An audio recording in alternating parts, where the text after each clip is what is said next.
Hello, everyone. We're in our third week. I've appreciated your post, and I'm pleased to see how your thoughts are developing as you grapple with theological points and experience. Keep up the good critical thinking. In week 2, we focused on the Holy Spirit and destiny. This week, we continue the notion of salvation and reality. For week 3, the assignment is on the Holy Spirit and conversion in video or PowerPoint format. Please be sure to provide sufficient support for your view. For week 4, we focus on the idea of sanctification and the fruit of the Spirit.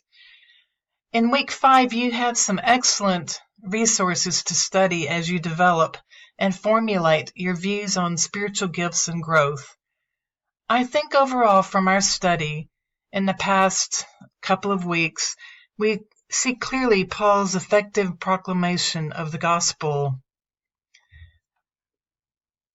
of the crucified Christ, who is always attributed to the Spirit's power, alongside the Word.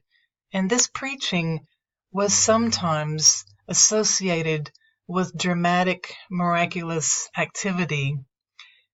My prayer for you and for myself, where we work, where we minister, where we worship, and in the communities that we daily are involved in, that the Holy Spirit will work in us and through us and touch others' lives so that they too may be blessed and hear the gospel and receive.